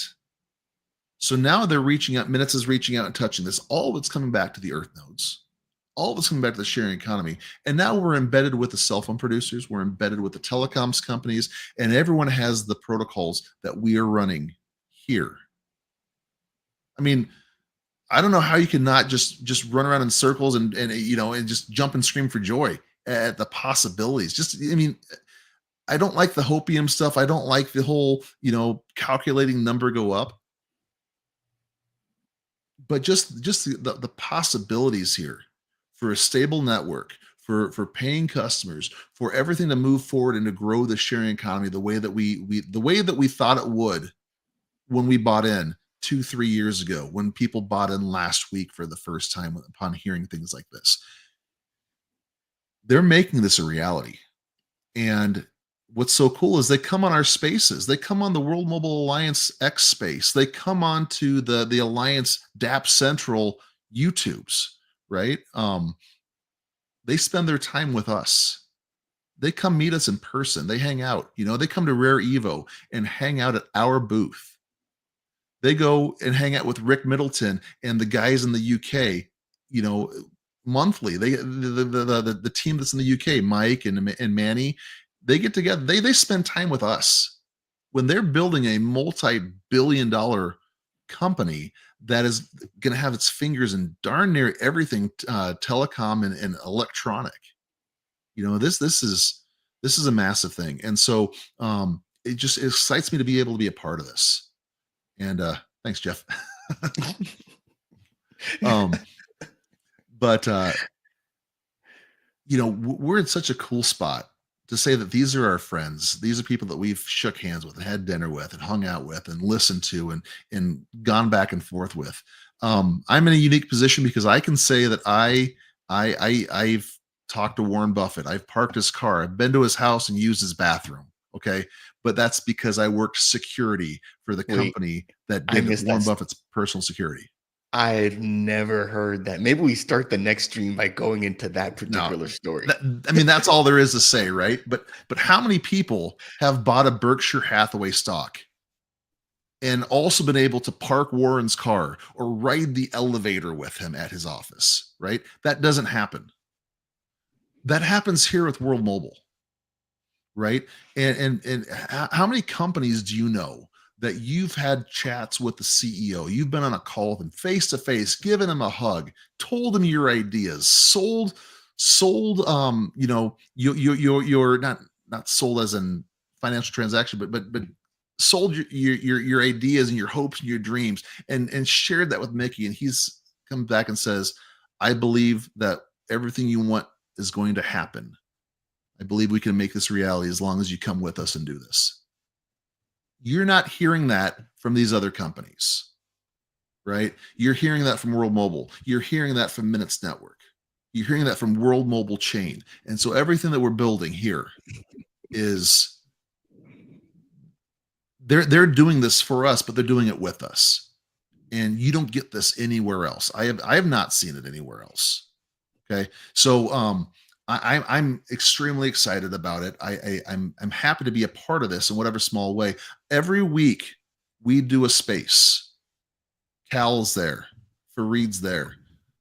The people show up, the people that are involved in the community, people like Mark, who is a massive contributor to the Alliance, people like Jeff, Dom, we get other contact, Kristen, love Kristen, Space Lady, if you guys know her on X, but we get people that show up and participate and get to be a part of this. And we do it together. And the coolest thing is they know us, they love us, they want to see our faces, and they want to see us all win.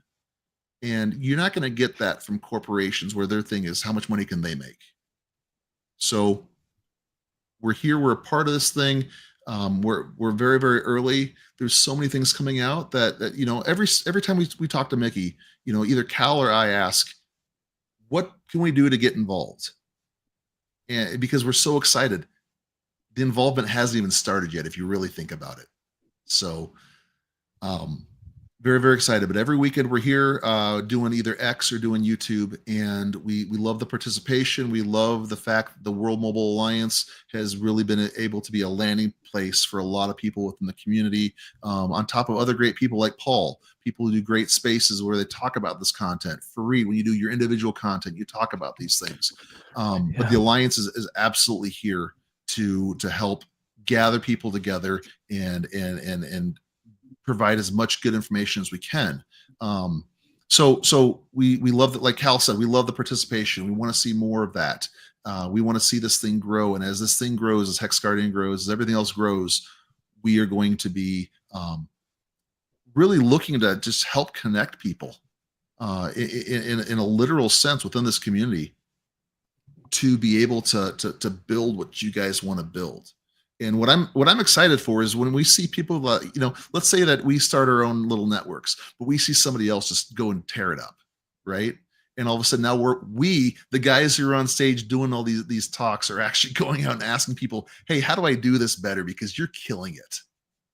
That's going to be happening. It's going to be happening a lot, and I'm excited for it. We've got Reverend Rob blessing us all there with an amazing closing as always. You hit on a lot of really, really great points. And from the comments, I'm sure as you've been maybe sort of going, I know sometimes it's hard to read and, keep up with the comments at the same time, but the community really picking up on your passion. And I've mentioned that plenty of times, I think it's by far one of the things that keeps us all glued together, right? Is your passion and your ability, right, to get that out so well. And it not only delivers, it fires everybody else up around you. So thank you so much for all that you do there. It's definitely appreciated. Again, the community showing their support. One quick thing here, I want to just quickly touch on a super chat that came in, and I know Cal wants to also just briefly mention or tease something that we're going to be discussing next week. Is a super chat that just dropped in from Dr. Wolves. So first off, Dr. Wolves, thank you for the super sticker. I definitely do appreciate it. Asking about documentation for Scan for Points. If I'm not mistaken, I've left the link to an introductory article Right now, as it stands, I think as Rob mentioned earlier, we're sort of trying to get things refined on the Apple side. If you have Android, you're able to jump in there. You can start scanning. The team has mentioned that the points will be of value. Now, how and when, I don't think that there's been any official timing, but I would definitely recommend that you, number one, join the Discord, Dr. Wolves, and then reach out to people that have been scanning like crazy, just like you have, right? So you can reach out to Jeff, aka Delta Nodes. He's scanning every single day. I believe there's also another member from the community, Manny, who's like at number one, taxi driver. He's scanning all of the time. Rob and Cal, they're also scanning. Rob's even got his kids scanning, And so everybody that you're watching here is trying to do our best, but I don't think that there's been any official documentation released just yet. But I want to take the official, or at least to take a couple of minutes to answer your super chat there again. Thank you very much. So as we get ready to close things out here, as always, if you guys enjoy the content, please make sure to smash that thumbs up. If it's your first time stopping by, consider subscribing. And Cal, if you want to close out with this tease for next week and what we can expect, we'll go ahead and wrap up today's show. Thank you.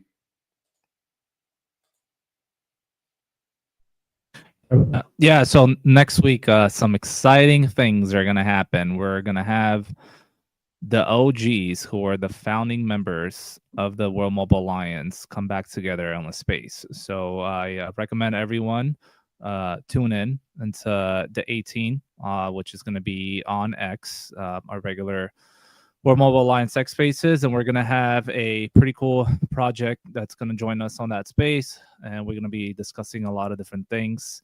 That project does have a partnership with World Mobile, so I'm looking forward to breaking it down with them and just talking to some founding members of the Alliance. Like I said, it's going to be a fun one, so I recommend everyone tune into that one. Perfect. And thank you. I am looking forward to that.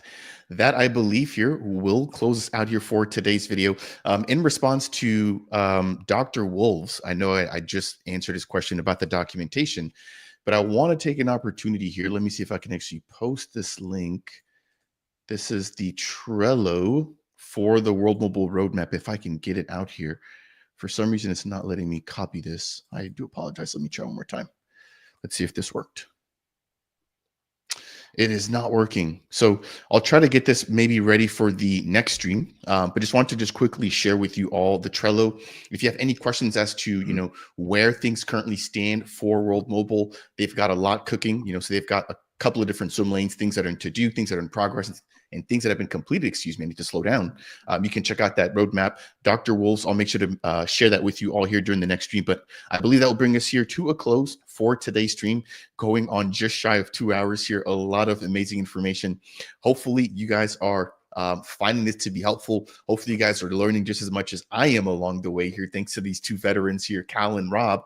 We appreciate them as well. And like I said earlier, if it's your first time stopping by and you want more content just like this, please make sure to smash that thumbs up. It's one of the easiest ways to support us here as content creators. If it's your first time stopping by the channel, consider subscribing to DAP Central, but definitely make sure to also follow the WMA, the World Mobile Alliance, there on X. I've left the link to that down below as a part of today's video description. And last but not least, if you have any questions, comments, or concerns, please go ahead and leave a comment down below. Again, thanks everybody here for tuning in. We appreciate you all. Have a wonderful rest of your Saturdays. Cheers, everybody. Take care. Bye-bye.